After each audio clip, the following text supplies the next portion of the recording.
Hi everyone, welcome back to Case Burrow. So today in this video, I'll be introducing a Korean fantasy series called Dragon Raja. So Dragon Raja was Arthur Lee Young-do's debut work, and as a story, Dragon Raja kind of has a unique history. So basically, even now in Korea, there are web portals where authors kind of get contracts to upload portions of their upload like fixed portions of their stories on a serialized basis. And these novels are called these serialized novels are called web novels. So basically, web total. And before my time, so before these web portals existed, there was there was PC 통신 or PC communications.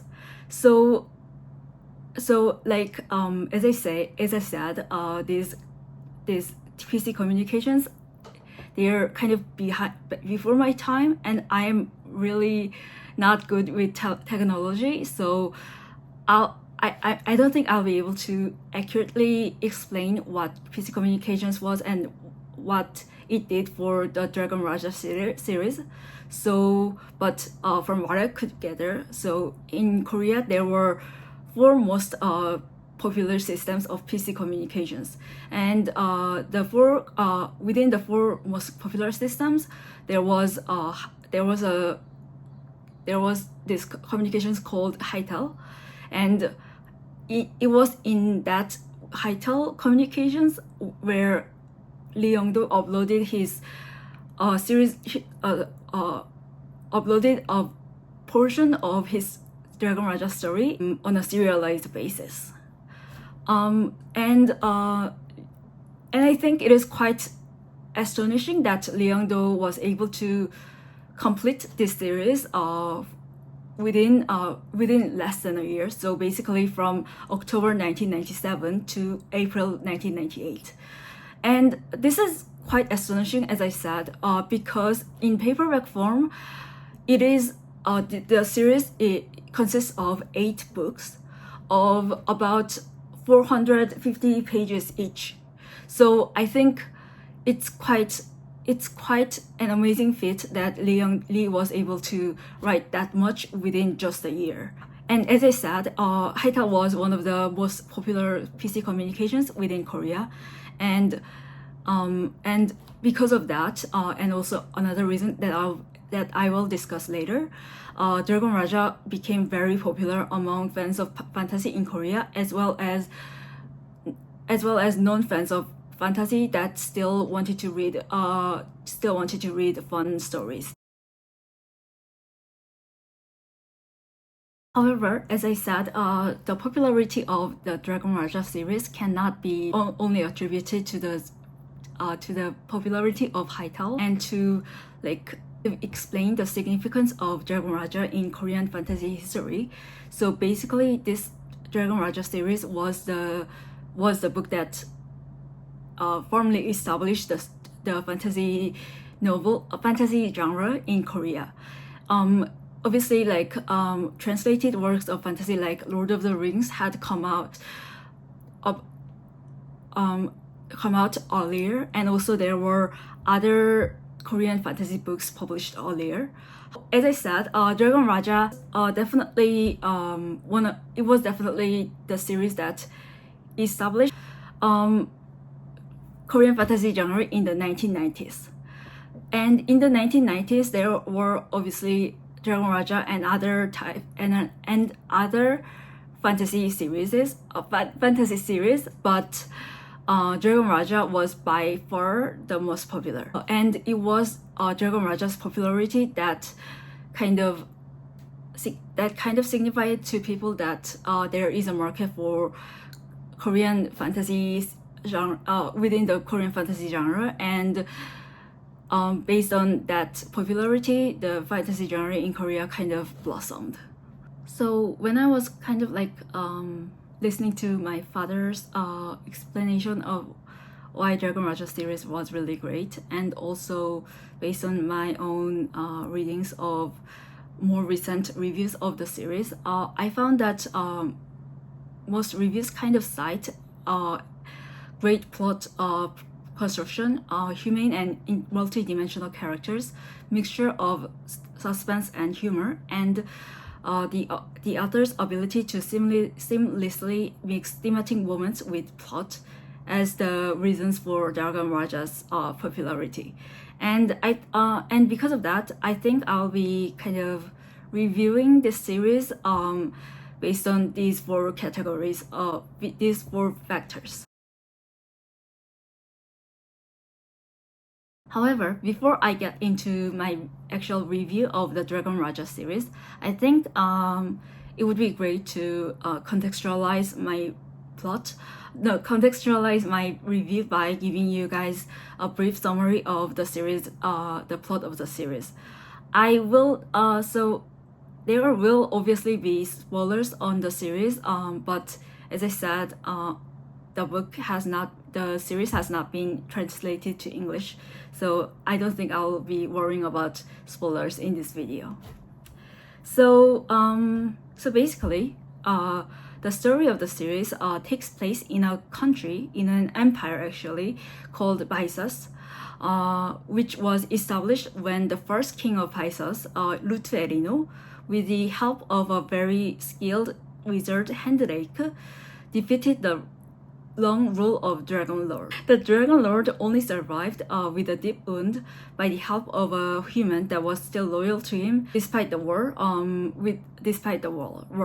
The human that helped the Dragon Lord escape was someone with the family name of Hallstein. And the Hallstein family was later incorporated into into the Empire of Paisas. However, to thank Hallstein for saving his life, the Dragon Lord gifted the family with the ability to procreate the Dragon Rajas for 300 years. So the titular position of the Dragon Raja is taken on by a person who enables communications between humans and dragons. So basically, in this world, dragons, being different species from being like the opposite species from humans, cannot normally communicate with humans. However, dragons that have these Dragon Rajas, which is created by mutual agreement of the dragons and the Rajas, can communicate with other humans. So that's the titular figures of Dragon Raja. And as I said, to thank the Hallstein family, the Dragon Lord had gifted them with the ability to procreate these people who have the ability to become Dragon Rajas for 300, but there was a time limit of 300 years. And when the series starts, the 300 years has just passed. The Hallstein family can no longer procreate people who can become Dragon Rajas. However, because the 300 years had like just barely passed, there are still people alive that were born within the last years of the 300 years that are still able to become Dragon Rajas. So that's like the background world building of this series, and I would say the world building is very grand, and it gets grander as the series goes on. I think I touched on most of the important portions, but there are like historical legends that relate to the great wizard Hendrake, and also the first king of Paisas, Lutferino, and also lores that relate to the dragons themselves. And as I said, the scale kind of gets grander and grander as the series goes on. And in the end, I felt that the world building of this series was quite marvelous, and it really gave the feeling of being a complete fantasy world. However, the actual story, the actual plot of the story takes place, at least initially, in a much smaller scale. So So the main character is a 17-year-old boy named Huchi. There is an old problem in Huchi's village. There is a dragon named Amurtatu that resides nearby the village and mounts regular attacks to the village, causing havoc in the village. Like, to solve the problem of that the dragon Amurtatu causes, the lord of the village kind of asks the king, as the current king of Pisces, to send the village dragon with its dragon Raja, so that they can kind of mount an attack against Amurtatu and kind of defeat it. And the king kind of grants that wish and sends a dragon called Castle Prime and his Raja Dietrich Hallstein. And after that, obviously the village lord, as well as many other people from the village, and Dietrich Hallstein and his dragon Castle Prime go to like attack dragon Amurtatu. However, the attack unfortunately fails, with Amurtatu killing Castle Prime.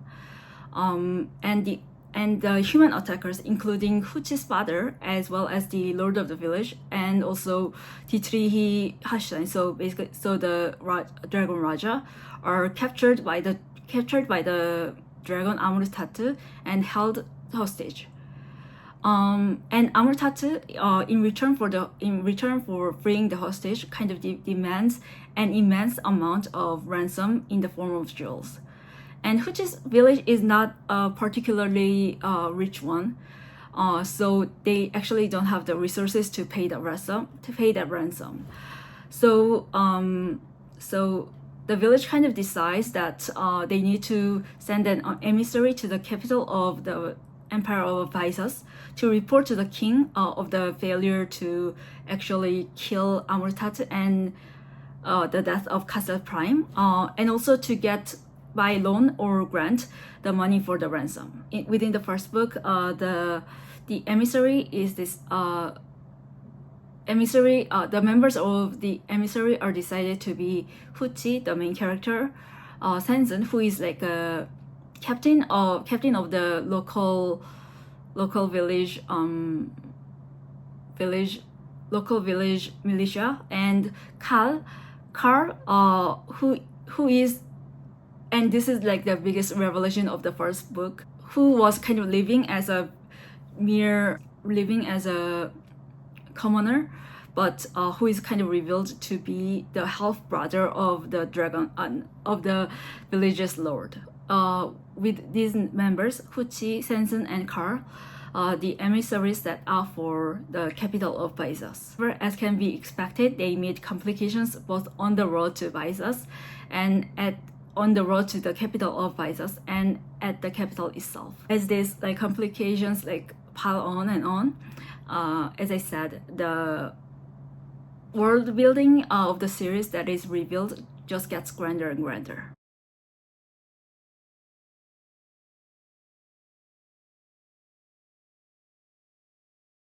Now to get to the actual review of the series. And as I said, I'll be reviewing the series based on 4 factors: whether it has great plot construction, humane and multidimensional characters, great mixture of suspense and humor, and finally the author's ability to seamlessly mix thematic moments with the plot. And as for whether the series has excellent plot construction, I would agree with that evaluation. So as I said, I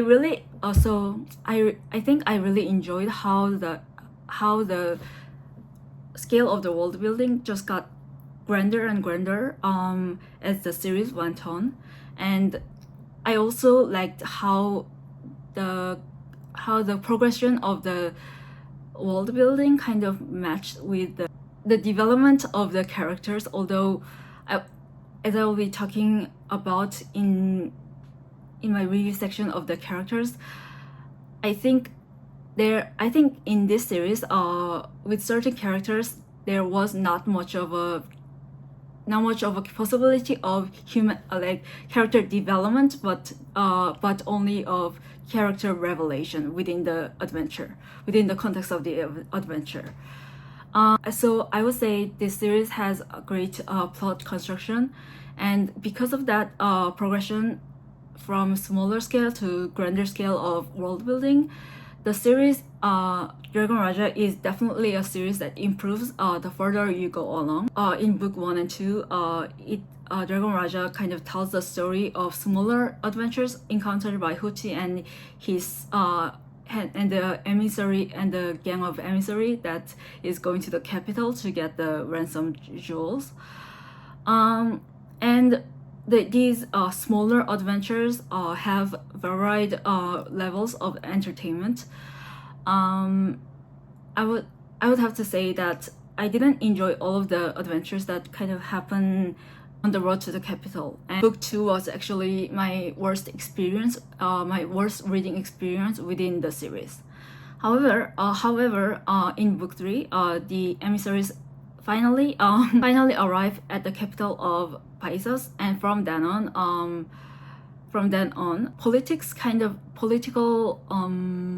political conspiracies as well as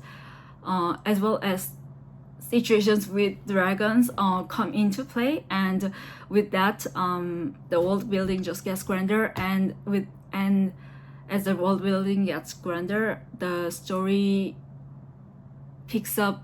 The story actually doesn't pick up its pace, but the significance of what the members of the emissary are doing become greater, and with that the stakes that the reader feels while reading the series also becomes greater, which for me made the series more enjoyable.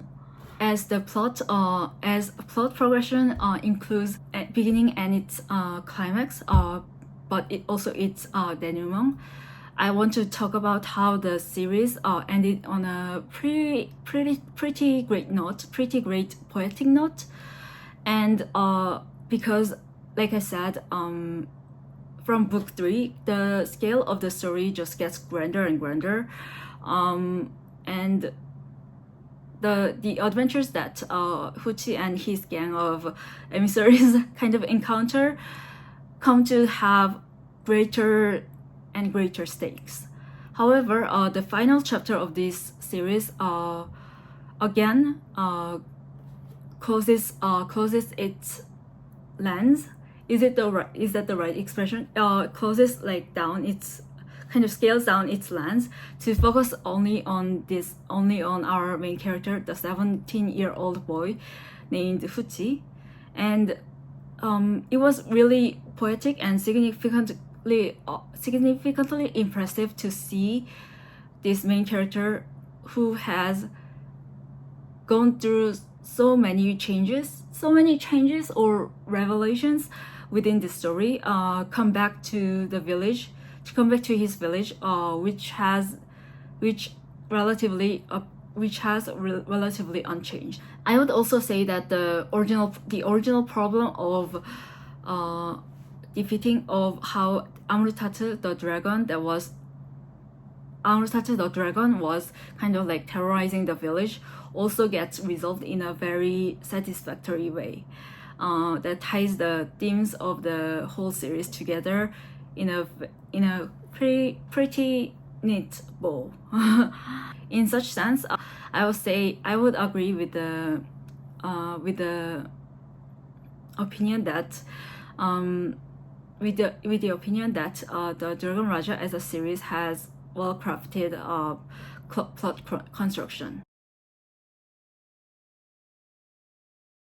Now, to get on to the second factor of my review, which is whether the series has multidimensional and humane characters. I would say the characters are. I would say characters are kind of mediocre, kind of mid-level in terms of characters that I've seen in fantasy series. All of these characters have their like skills and talents, but also their flaws. And because of that, I think I can understand how people saw these characters as being multidimensional. However, I actually disagree with that opinion, and I think and I found most of the characters within this story quite flat. I think part of the reason is definitely that within the world of this of the Dragon Raja series, that one of the themes is that humans, while they kind of change the world as they encounter the world, humans themselves don't change. So even as the adventures go on, our gang of emissaries, who are all human beings, don't really get a lot of like changes in their character, or they don't actually get a lot of character development. I think what they get is kind of revelations in their character, or like leveling up in the talents that they inherently had. So even though Huchi obviously after the whole adventure ends, Huchi is a more mature person.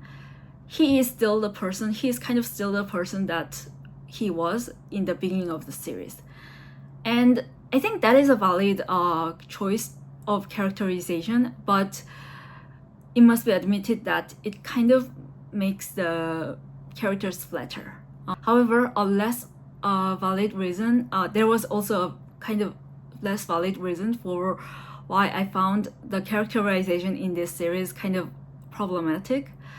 And I found this problem with mostly the female characters within the book, and most essentially in this female character named Neria.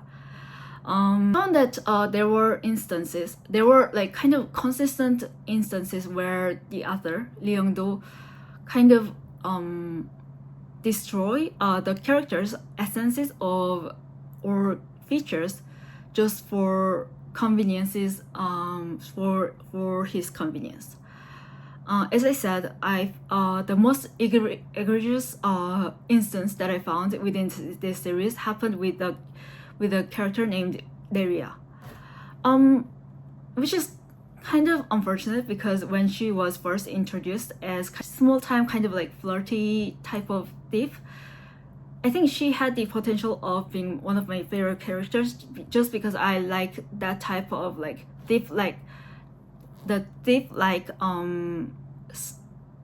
sneaky kind of characters. However, even just by the middle of the next book, from when she was first introduced to the our gang of emissaries, Neria somehow becomes incredibly childish and extremely immature, to the level of Huchi, who, as I said, is a 17-year-old boy and has the immaturity of just being 17 years old.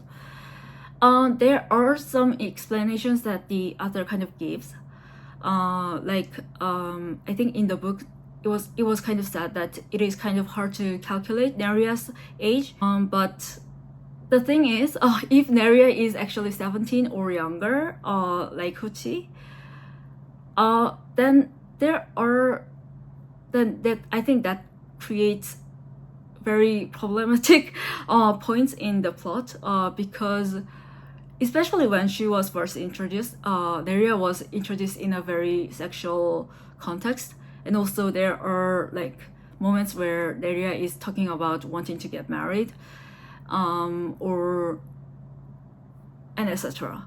So it was kind of unfortunate to see Neria being downplayed from a character, from like thief-like character with a heart of gold, to this very immature character who talks in very babyish ways.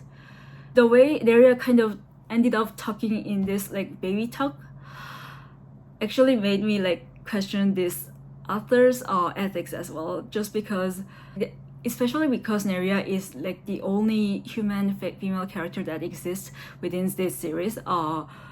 to a larger degree of the plot, and to make such a character talk in such baby talk way was really, I would say it was really problematic for me.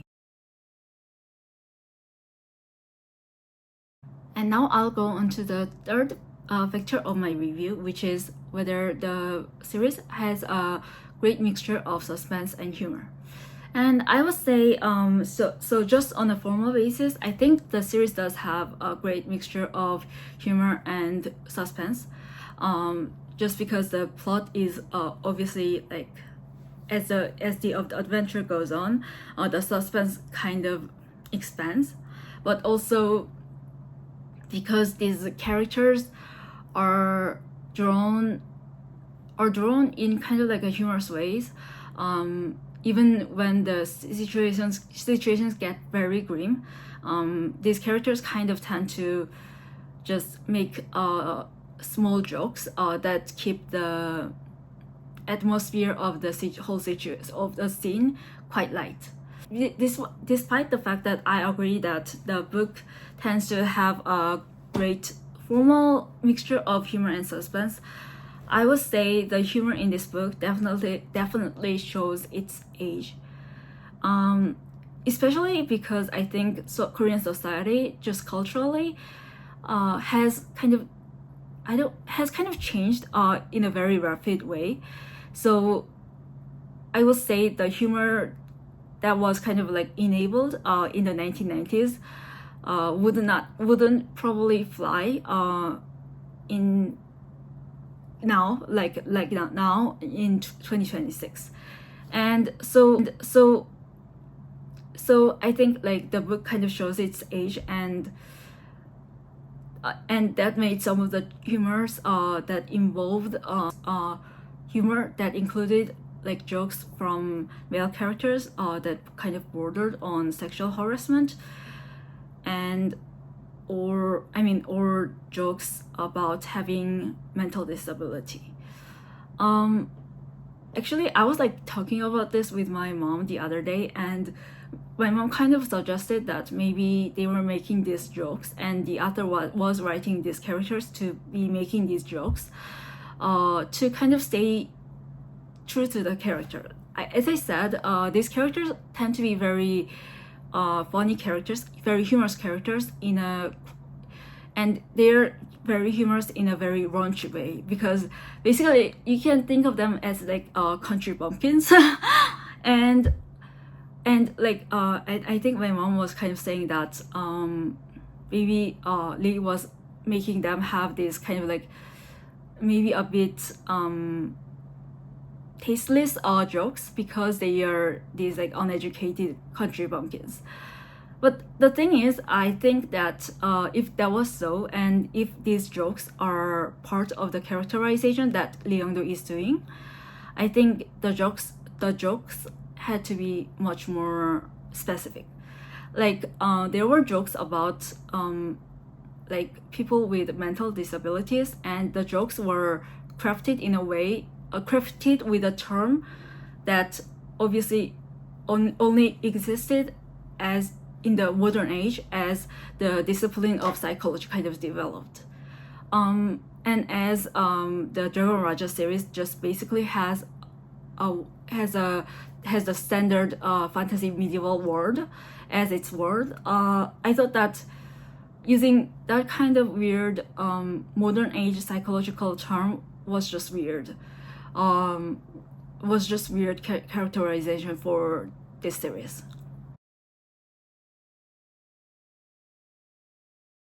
And now onto the final factor of my review, which is the author's ability to seamlessly mix thematic moments with the plot. And I'm happy to say that because this is the fourth factor of my review, we'll be able to end on a very happy note, because I think this factor of the author's like blending his thematic points with the plot is Lee's best point in this series. To kind of like discuss the themes and how they are mixed well with the plot within the series. So in Dragon Raja, there are the various standard fantasy series. So there, and including 8 rational species that include elves, humans, dwarves, dragons, halflings, orcs, and 1 mystery species that the series does not reveal. The most central theme that Lee Young-do wants to explore in this series is what it means to be human, and he explores this theme by not only looking at human lore within this world, but also comparing and by having his human main characters. So basically the whole gang of emissaries that include Hyuchi contrast and also interact with these other types of rational species. And then after that whole interaction, I think Lee actually comes out with a quite unique description of humanity. Lee Young-do has this very famous line, 나는 단수가 아니다. I am not a singular being. And this sentence basically symbolizes how Lee describes humanity. So he, through this sentence, 나는 단수가 아니다, Lee is kind of symbolizing how each person is not a singular being but multiple beings. Like how I am my parents' daughter, how I am all of my parents' daughter, my sister's sister, my friends' friend, my booktube audience's booktuber, etc. Obviously, this is quite similar to persona theory by Jung, which theorizes that humans carry various social masks to present to the world based on different situations. This very famous line, 나는 단수가 아니다, I'm not a singular being, is spoken by the history's very famous wizard, Hendrake. So basically the wizard that had helped the first king of Pisces to create Pisces by essentially defeating the Dragon Lord. And in having this sentence spoken by Hendrake, the sentence also takes on a paradoxical meaning in the full story of the series that also reveals another aspect of how Lee kind of describes what being a human is. So to kind of like describe this, obviously when I was like reading the series, the plot kind of came first and then the thematic realization.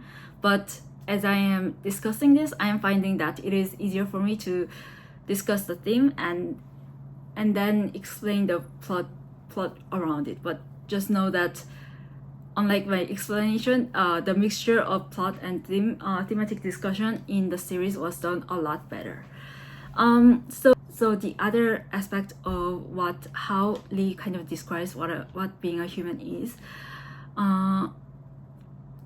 is kind of like this. So humanity kind of changes everything by interacting with the world. So to use the metaphors from the series, so humanity, so by walking on nature, humans create a path. By looking at stars, they create constellations and zodiac meanings. By looking at rivers, humans cannot help but build waterways. So like in this metaphor, I think Lee is kind of describing how humans cannot help but to mold the world's elements to actually bring them into the humanity's world, humanity's beings. So like whether by like creating meanings out of just neutral nature or by creating tools within nature. And the paradox with Hendrake saying the words "I'm not a singular being" is basically that humanity itself cannot change. So Henrik, in the final, like in the biggest reveal of the series, is shown. So it is shown that Henrik himself was a wizard that had kind of sought to find these like 8 jewels that control the fates of the 8 rational species within 8 rational species, to remove the paradoxes, the inherent paradoxes within each of the species, and to kind of complete the species. However, as discussed earlier, the paradox within humanity is that while humanity tends to change everything that it interacts with, humanity itself cannot change. It can only be revealed in how it changes the world. So, and Henrik himself is human. So Henrik cannot be anything more or less than Henrik as a human. And Henrik himself, even if he found the 8 jewels, and the 8 jewels was not destroyed as it was in reality, Henrik and humanity itself would not be able to change, and Henrik would not have been able to kind of like complete his mission of removing the paradoxes within each species and making them perfect, because it is impossible to change the meaning of humanity. And to kind of like summarize these two themes that I discussed in a long way. So as human, as Henrik says, I'm not a singular being. Human beings don't have just one singular aspect. It is all of the multiple aspects that make a human. However, humanity can never change into something less or more than human, unlike the other rational creatures. Even while it changes the creatures as they interact with them. I don't want to go too deep into this like thematic discussion, but I did think that the aspect of not only the aspect that humanity cannot change, but also the aspect that humanity changes everything that it interacts within the world was really interesting. You know how like dragons allowed the Hallstein family to create dragon rajas through which humans could communicate with dragons. Unfortunately, or just fatally, as a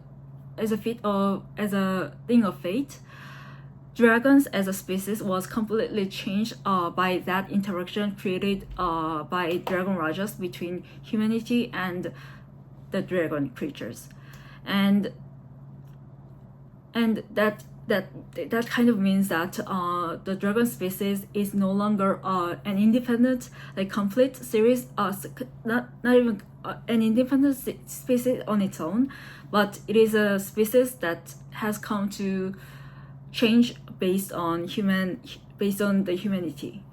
And it actually made me think a lot about how we kind of interact with the world. And you know, often like we say, because it is the humanity through its pollution that is creating this like giant and unfortunate environmental effects, including global warming. We often kind of say that, I mean, like I don't know, I think people in my generation kind of say for one that it might be better for the earth if humanity kind of disappears, and that might be true, but I think it is really important to notice and understand that by being humans, we have actually changed the earth in very significant ways, if not irreparable, so that if humanity just disappears the next day, I'm sure it is possible that the earth will heal itself, but it would also cause a huge imbalance that might actually cause more gigantic environmental effects. That is basically it for my introduction and review of Leongdo's fantasy series, Dragon Raja.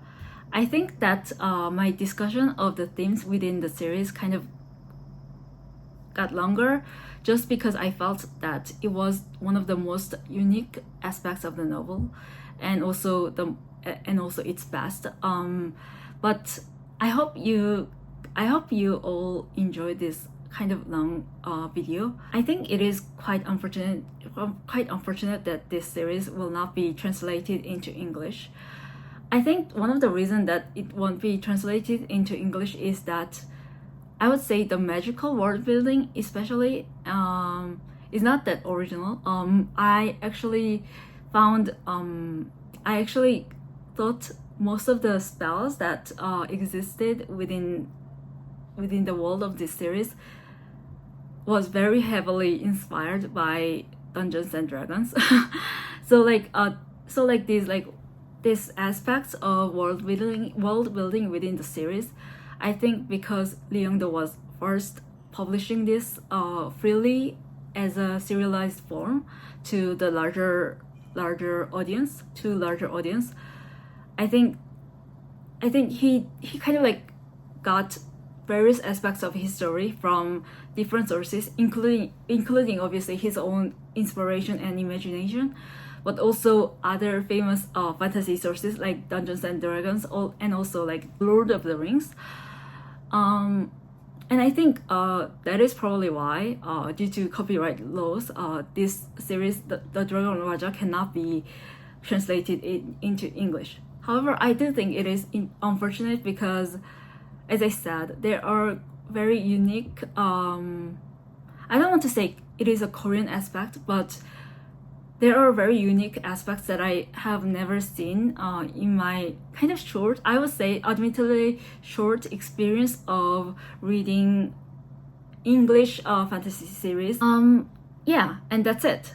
Well, for next month, I'll be reading Leongdo's another and actually much more famous series, The Bird That Drinks Tears. And as I said, this series is one that will be translated into English, so the series would be really interesting to read and discuss next month. So come back next month. Next month for the review of the series The Bird That Drinks Tears, and also like come back weekly for other videos on bookish topics. Bye.